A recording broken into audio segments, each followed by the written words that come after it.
hooray, be glad, be gay. The best of reasons is opening day, and cheering the players, and counting the gate, and running the bases and touching the plate, and tossing the ball out and yelling, play ball! Who cares about fallout? At least until fall. Let nothing sour, sweetest hour, the baseball season's back in flower. That poem was entitled Tomorrow, and it was written by Milton Bracker, and it was published in a 1962 edition of the New York Times in anticipation of opening day of the Major League Baseball season that year. Hello, everyone, and welcome back to another edition of the Butcher's Fresh Cuts. I'm your host, The Butcher, and you have entered my chop house. We've dimmed the lights tonight. We're in candlelight. And as always, we are a proud part of the Miller Park Minute podcast and streaming network. And we are still, as of right now, I believe, the world's only daily Brewers podcast that's 7 days a week. And we are your only daily source for Brewers video content. And we come at you every day of the week at 5:30 a.m. Central Time to bring you the freshest news, updates, hot takes, and other Brewers related content. So a big shout out to my boy Eric, who's the lead man over there. He's out here every day, and I'm sure he'll be popping in later in the episode as we are excited as all of you out there for opening day of the Major League season tomorrow. So maybe we'll look out for Eric later in this episode. He can get in the candlelight with us. Of course, the Brewers open up at Wrigley Field tomorrow on the north side with first pitch coming at 1:20 p.m. As of right now, the weather looks pretty decent on Thursday in Chicago with a high in the low 50s and a pretty low chance of rain. Corbin Burnes, of course, is getting the nod against Marcus Stroman on Thursday on opening day. One more thing before we dive into the Butcher's Block today. We can be found anywhere podcasts can be found, be it on YouTube, Anchor, Spotify, you name it, we cover it. Also, you can support us on Patreon. I got the ticker going down below today. Also, please like, subscribe, and most importantly, please comment down below. We love hearing from you out there, and we love any feedback and any criticism. Because we are the only Brewers Daily podcast, we are always looking to improve on the content we are putting out, and we love discussing baseball with anyone who's passionate about the game just like we are. So please, again, comment down below, reach out. We want to talk to you. Anyways, on the BFC, what we like to do here is take a big healthy slab of a topic, toss it up here on my Butcher's Block, dive in and get messy with it. We cut out any fat and analyze every angle of every topic so we can get a better understanding of these aspects of the game that we know and love so much. And as you also may know, I like to get a little sappy sometimes. And I may have this tough butcher's exterior, but I am a softie deep down at heart, and today is going to reflect that in a big way. And that's why we got the candlelight. That's why we've dimmed down everything tonight, because we want to get a little intimate. Because today we are talking about poetry. That's right. I want to do baseball poetry on today's show. And with opening day coming tomorrow and a beautiful Wisconsin spring on the horizon, I think we all get some great vibes this time of year. I know that I sure do.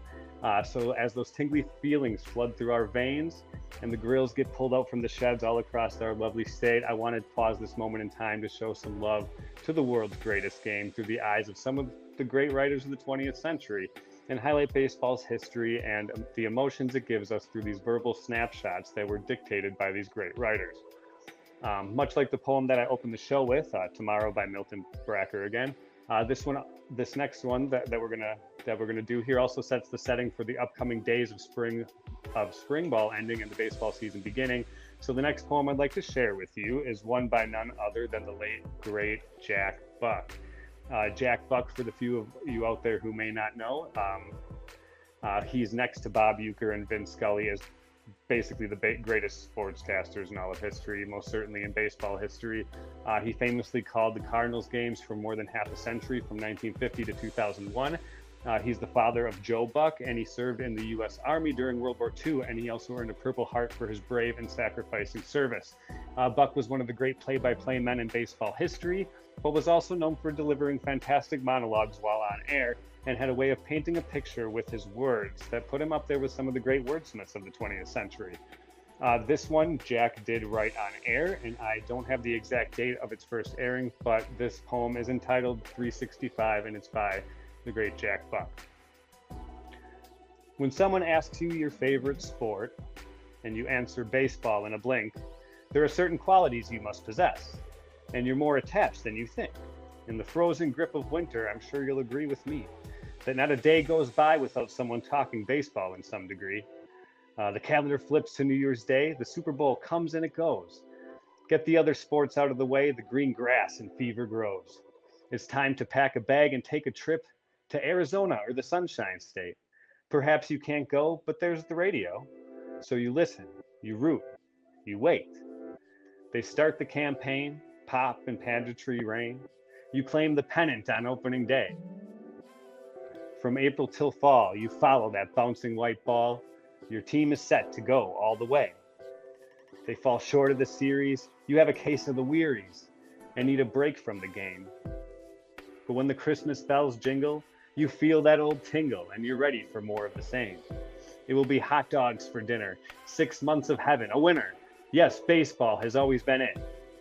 You will amaze all your friends if they knew to what ends you'd go for a little old hit.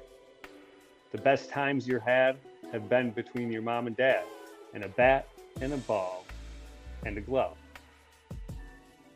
For the first time you played till the last time you prayed, it's been a simple matter of love. In the first verse, Buck talks about the winter time, what we all just got through together. He discusses how we all cling to the thoughts of summertime and the baseball season to the frozen days of winter by discussing baseball every day and speculating about the teams that we all love. I love how he talks about the other sports passing by and getting out of the way. I always tell folks in my personal daily life that I only really follow football and basketball as a way to cope with the fact that baseball is still months away. And I need other ways to get that sports fix. And I'm sure you can all relate to that. He ends this first verse with an excellent line of hope that especially as kids we all possess before the first pitch is thrown of the season.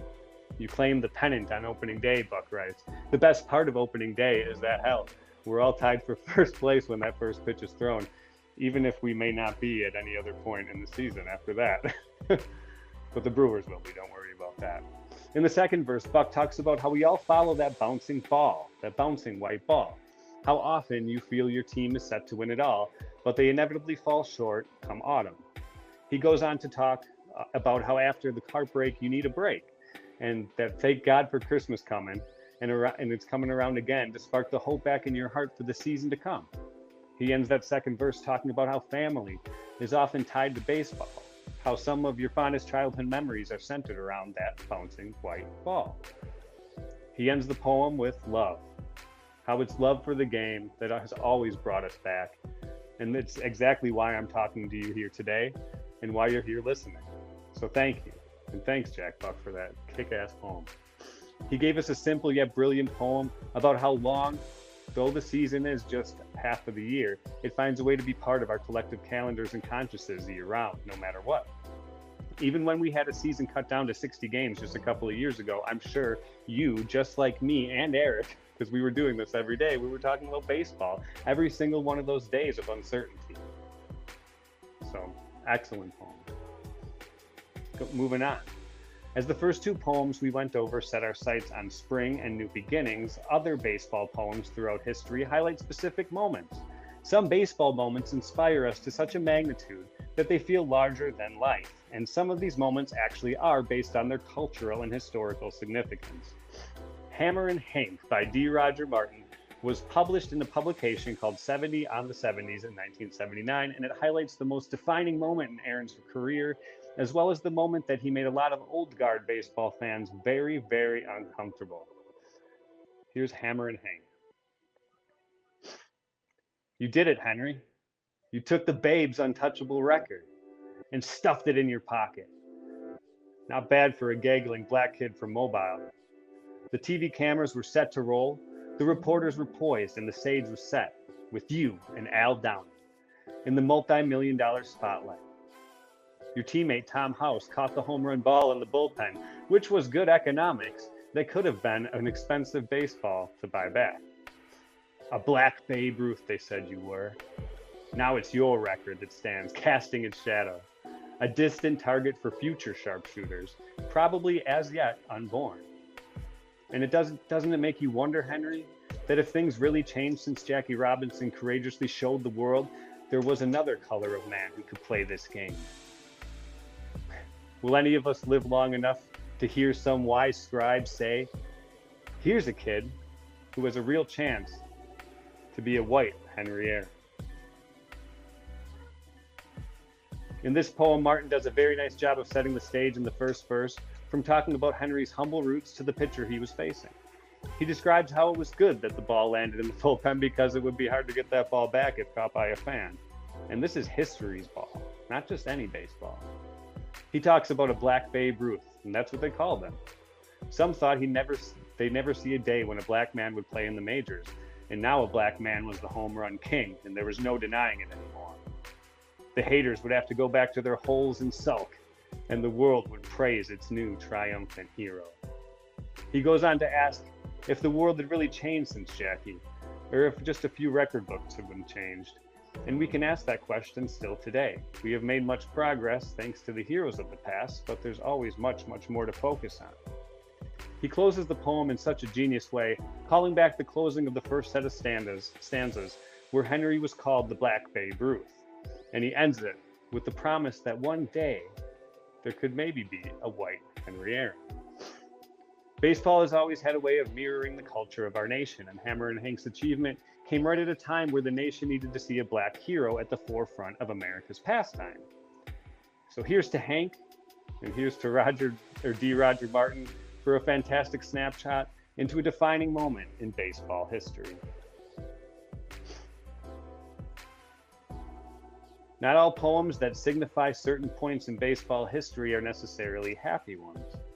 Just like in life, baseball has its moments that make you question things, moments that make us ask why. One moment that I'd like to highlight is written about very eloquently in a little poem done by John Kiernan, and it was etched onto a statue that was presented to Lou Gehrig on July 4th, 1939, just weeks after Gehrig would play his final game as a Yankee on April 30th, 1939. The Iron Horse's career would be cut short due to his ALS diagnosis, an incurable neuromuscular disease that would ultimately claim his life just 2 years later at the age of just 38. This poem was etched onto an award that was presented to Lou on Lou Gehrig Appreciation Day, and it is written from the point of view of the Yankees, players, and coaches. A parting message from close friends who grew to love and appreciate Lou Gehrig in an intimate way that very few had a chance to. Anyways, here's the poem. I don't think it has a name. We've been to wars together.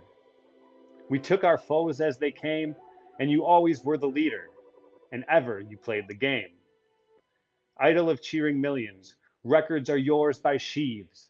Iron of frame they hailed you, decked you with laurel leaves. But higher than that we hold you, we who have known you best, knowing the way you came through every human test. Let this be a silent token of lasting friendship's gleam, and all that we've left unspoken, your pals of the Yankees team. Now the Yankees, as much as we love to rag on them, the evil empire we call them, they are a team with an incredible story, and they've had some of the most interesting and colorful guys over the years, despite being a team that lacks any color on their uniforms and never will. Lou Gehrig is one of those amazing stories, and it is one that resonates and inspires to this day. The poem speaks for itself, a final homage to a teammate and a leader, one of the great Yankees captains and one of the greatest baseball men of all time. It took a lot of guts for him to stand up in front of all of his fans on the day he had to hang it up because he could no longer physically play the game and tell those fans that he was the luckiest man on the face of the earth. Lou Gehrig is a hero, and let us never forget it. The next poem we're going to highlight is one that tells of a time in baseball and in the entire world that everyone has to stop and take notice of, a time that the world turned against itself. And some of our greatest baseball heroes had to leave their hero status on the field and become one in the greater world. Yogi Berra, Ted Williams, Warren Spahn, Jackie Robinson himself, Joe DiMaggio. These are just a few of the 500 players that served in World War II. These men had baseball dreams like any kid does. And these were guys who were actually living out those dreams in real time. But when the call of duty came, these men answered. They put down those baseball dreams and awakened to the nightmare that is war. and they are all heroes because of it. This poem tells of a Yale ball player named Jack Marsh. This poem is by Charles Ginga, and it is called Baseball Dreams. Before the bayonet replaced the bat, Jack Marsh played second base for Yale. His spikes anchored into the August clay. His eyes set deep against the setting sun. The scouts, they all knew his numbers well, had studied his sure hands that flew, like hungry gulls above the grass, but Uncle Sam had scouted too. Had chosen first the team to play the season's final game of 44, had issued him another uniform to wear in the face of the winter moon that shone upon a snowy plain where players played a deadly game, where strikes were thrown with each grenade and high-pitched echoes lingered still. Beyond the burned-out foreign fields and boyhood dreams of bunts and steals, young Jack Marsh is rounding third and sliding, safely home. Charles Ginga did a fantastic job with the imagery in this piece. The thought of replacing the bat with the bayonet, the thought of scouts watching him at the same time as the military. He talks of the changing of uniforms to one of army green. He talks of the boyhood dreams of bunts and steals. This piece touches well on the raw emotions behind giving up your dreams for a bigger purpose. Lest we forget those who have laid their lives down for freedom, let's keep dreaming those baseball dreams. And sometimes we have to give up our dreams in life as kids. And we have to sacrifice that for not necessarily war, but for family, for our children, for our wives, so maybe for our jobs, maybe for some greater purpose, maybe for God. But sometimes you have to put those dreams aside. But we can always dream our baseball dreams. I know I sure do. With our next poem, I'd like to lighten the mood a bit. I get so emotional about the game I love, and I really wanted to get into some of those deeper elements with you. But this next one is a lot of fun. It harkens us back to our days of playing as kids in the sandlots, or the fields of our local Little League parks. It features a nice twist at the end that hopefully speaks to the future of our great game. This poem is called The New Kid, and it's by Mike Mackley. The poem is called The New Kid, and it's by Mike Mackley, and it's from 1975. Our baseball team never did very much. We had me, and Pee Wee, and Earl, and Dutch, and the Oak Street Tigers always got beat until the new kid moved onto our street. The kid moved with a mitt and a bat, and an official New York Yankee hat. The kid plays shortstop or second base, and they can outrun us at any pace. The kid never muffs a grounder or fly, no matter how hard it's hit or how high. And the new kid always acts quite polite, never yelling or spitting or starting a fight. We were playing the Little League champs just last week. They were trying to break our winning streak. In the last inning, the score was 1-1 when the new kid swung and hit a home run. A few of the kids and their parents say they don't believe that the new kid should play. But she's as good as me, Dutch, Pee Wee, or Earl. So we don't care that the new kid's a girl. I hope you all like that twist at the end. I know I sure did. And I can't wait until the day we see a female take foot onto a major league field for the first time. I just have this feeling that it is going to happen in my lifetime personally, and I think it will happen sooner than we might all think. I, for one, have been training my almost 3-year-old Ezra, who you might be hearing in the background from time to time. I've been training her to be a pitcher since birth, essentially teaching her to throw and hit baseballs. I figure she's going to be a pitcher and will thrive on off-speed pitches with masterful command, and I always kind of pictured her being the first female Major League Baseball player. But with players like Kelsey Whitmore, who last season became the first woman to be in a starting lineup for a professional team connected to Major League Baseball, Ezra may not have that chance to become the first. But until that day comes, I know I'll be sitting here waiting and hoping for the day that a female steps onto an MLB field to play ball. I hope you do too. All right. This one. All right.